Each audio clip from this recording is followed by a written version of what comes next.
Thanks for choosing this free Anfield Index podcast. If you'd prefer to listen to this or any of our other shows without adverts, then now's the time to check out Anfield Index Pro. With AI Pro, you can supercharge your entire listening experience.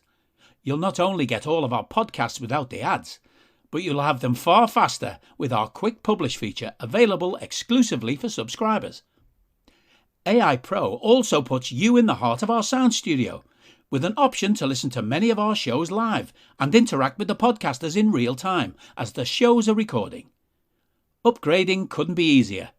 AI Pro is available on all popular podcast platforms, and we have our own apps for Apple and Android. Just head on over to AnfieldIndexPro.com and get started today. Hello and welcome to the Daily Red, your lunchtime catch-up on all things Liverpool FC. On a Monday after Liverpool dropped points at home to Tottenham, a 1-1 draw in the Premier League, followed by Manchester City's victory on Sunday over Newcastle, means that the Reds are now 3 points behind City, and City have a superior goal difference.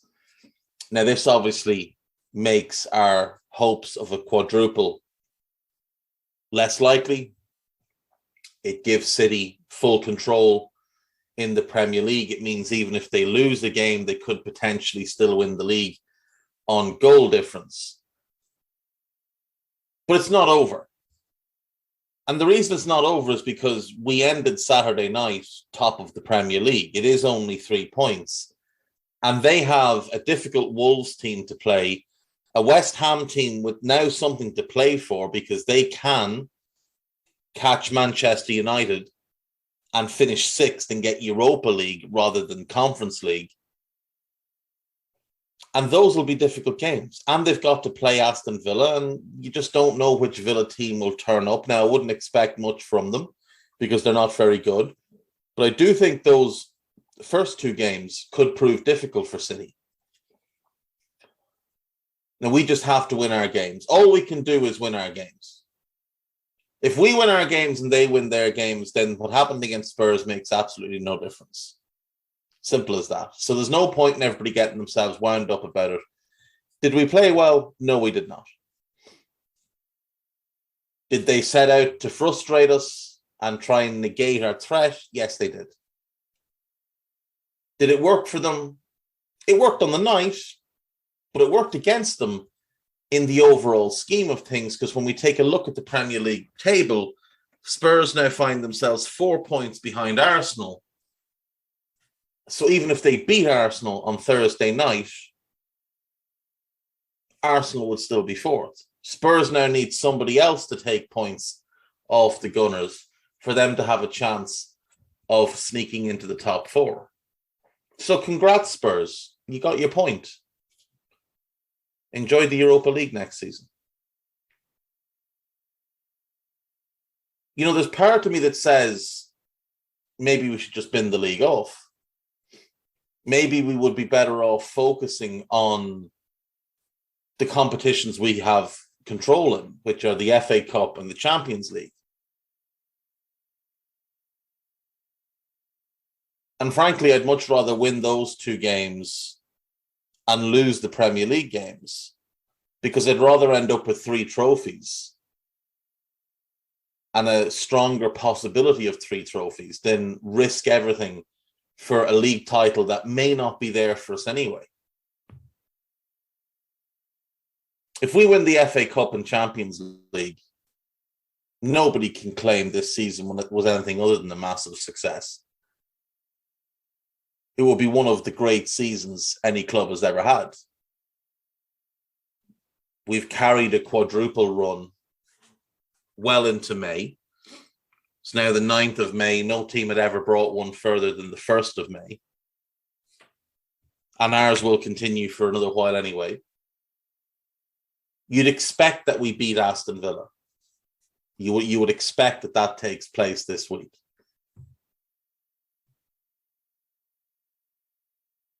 But remember, the quadruple dream only ends when it's mathematically impossible for us to win the league. So even if we lost to Villa and they beat Wolves, it wouldn't be over. So it would carry on. you could tell there was a lot of tired legs in our team. You could tell that the exploits in midweek away to Villarreal took quite a bit out of some of our players. Trent didn't play well. He had a very good game defensively, wasn't good going forward. Andy Robertson struggled. Centre-backs, I thought, played very well. I thought they did really well. I thought Fab's first half performance was unbelievable. Second half, he did dip a bit. Thiago was very good. Brian wasn't great. Salah and Mane were poor. They were poor. There's no way around it. They were poor. Diaz was really, really good. But Salah and Mane were poor. But the thing is, Salah and Mane are exhausted. When you look at how many games they've played this season and the minute totals, I mean, Salah is already over 5,000 for the season, club and country. Mane is almost at 4,700. Now, I know Diaz has played an absolute ton of football as well. He's got 3,600 minutes at club level this season. Porto and then ourselves. And then on the international front, he's way, way up there as well. 1, 2, 3, 4, 5, 6, 7, 8 full games. That's 720 minutes. Another 84, so we're over 800. 870. That's basically 90 again. You're at 960 minutes. So again, like I know Diaz is way up there as well. But Diaz is substantially younger than Salah and Mane. And Diaz hasn't had to do this season after season after season. You look at Diaz last season, played 2,600 minutes for Porto. So nowhere close to the same level for his club. And at international level last year, he played a lot less. A lot less. Now, you can count, obviously, the Copa Libertadores minutes, but they're not during the season. During the season, he played only 100 minutes at international level. Whereas Salah and Mane, this is year after year after year, and the load that they carry for this team and have carried for this team for the 5 years they've been together, the 6 years Mane's been at the club, it's not right for us to just expect them every single week to turn up and be 9 out of 10 and score 2 goals and create one. But that's the standard that they've set for themselves. And when they fall below the standard that they've set for themselves, they get criticized. Now, other players who've never come close to playing at the level of those two can turn in 6 out of 10 performances and people will laud them for it. They turn in a 7 out of 10. It's celebration time. They're having parties in the office of the Echo. Because not everybody's judged at the same level. That's unfair. I try to judge everybody at the same level. And I admit that I do take it from the best players. What's Virgil's level? Well, that's what I'm judging all centre-backs against. You know, when people used to say I was too harsh on Lovren, it's because I was looking around Europe and looking at the very best centre-backs in the game and judging him against them because we needed someone like them. So when he had his little run where he was 6 out of 10 and not calamitous every week, and people tried to claim he was in great form, my point was he's in great form based on his own levels, not on actual levels. And unfortunately with Salah and Mane, especially Salah since January, he's in poor form based on his own levels. He's not in poor form based on the average Premier League player. He's still been a top 15 player in the Premier League since he came back from the AFCON. It's just that he was by far the number one player in the league before he went away. It's just misconceptions. And players not been held at the same standard. Speaking of things that aren't held at the same standard, Guardiola went and had himself a big old cry yesterday. I don't know if everybody's seen this. I assume most of you have. Pep said that everybody in the media in England wanted Liverpool to support the league. Everybody in the media supports Liverpool, according to Pep. Had himself a big old cry.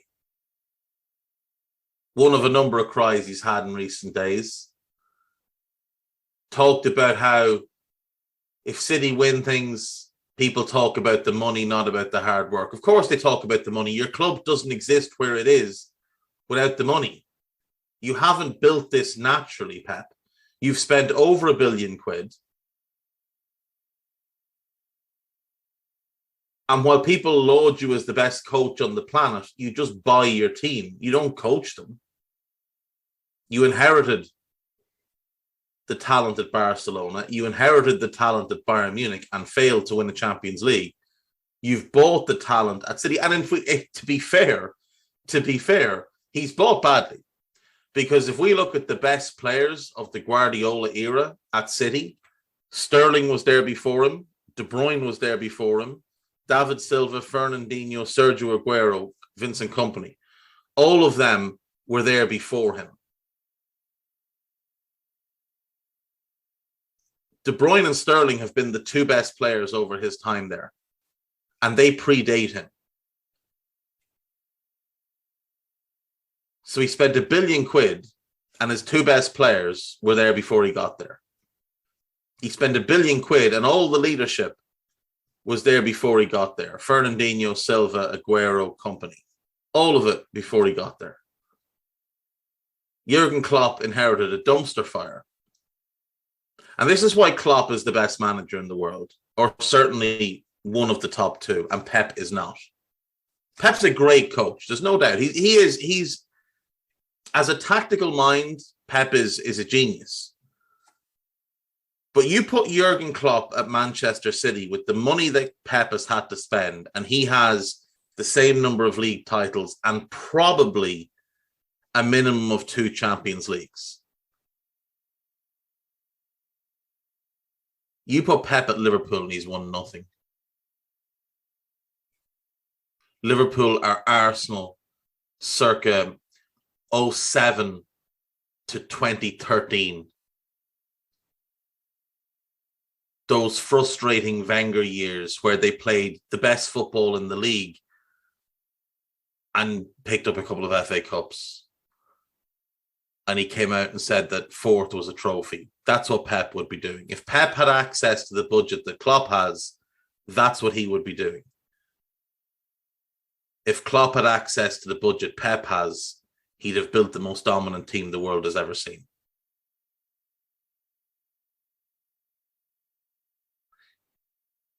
If Klopp took over the team that Pep has, it would have made his job so much easier.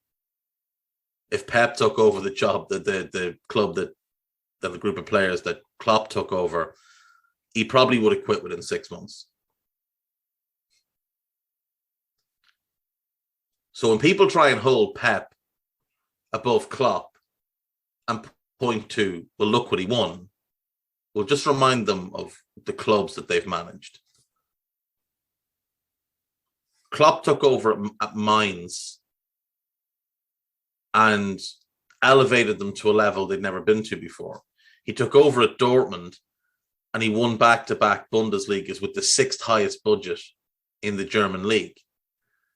He took over at Liverpool, a train wreck, and turned them into the best team on the planet.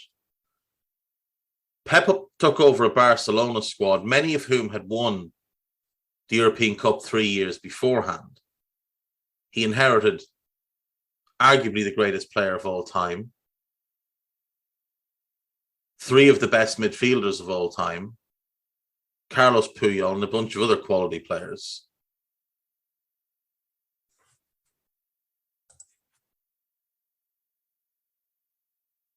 And he won his 2 Champions Leagues, but he hasn't won one since he had those players.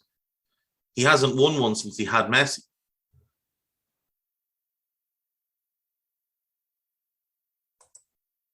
He took over Barcelona. He took over Bayern Munich, who just won the European Cup. And yes, he won league titles. They'd won one before he got there. They've won 6 since he left. He didn't win the European Cup. He took over a City squad that had won titles before. And yes, he's won 3, potentially 4 titles. But he hasn't won a European Cup. And he spent £1 billion.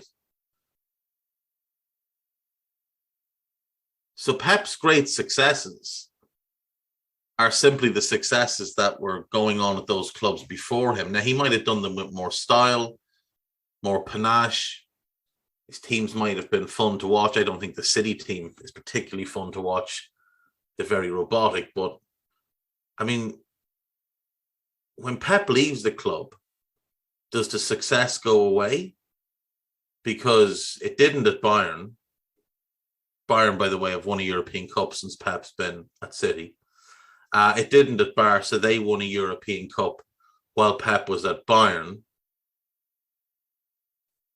And will it go away at City? I suppose it depends on who they get in as manager. But it's worth noting that they've got the Erling Haaland deal done. So, the answer to failure for Pep is always, well, let's spend lots more money. Because what else can he do? He doesn't know how to do anything else. If he's not been handed the tools, he has to go and buy them. He can't make them himself. Yes, he might improve players, but if he could improve them as much as people make out, why would he need to spend so much? Why would he need to spend this kind of money? Why would he need to buy Jack Grealish for 100 million when you can find players every bit as talented as Jack Grealish, every bit as good as Jack Grealish on the continent for half that, less? But Pep needs ready-made. And then he adapts them to his system. The guy's not fit to make Klopp a sandwich, let alone be compared to him. I'm done for today. I'll see you tomorrow. Bye-bye. We hope you enjoyed listening to this Anfield Index show. Please be sure to subscribe to our channel so future podcasts find their way to your device automatically. There's nothing quite like fan engagement, and we'd love to know what you think of anything discussed on this show. The best way to get in touch is over on our free Discord community, where both podcasters and listeners debate the hottest LFC topics 24/7. Sign up free now at AnfieldIndex.com/Discord. You won't regret it. You can also follow us on Twitter at Anfield Index and find us on Facebook by searching for Anfield Index. Oh, and before you go, we'd love it if you could leave us a 5-star review on your favourite podcast app. It only takes a couple of seconds, and it means the world to the people who create these free shows.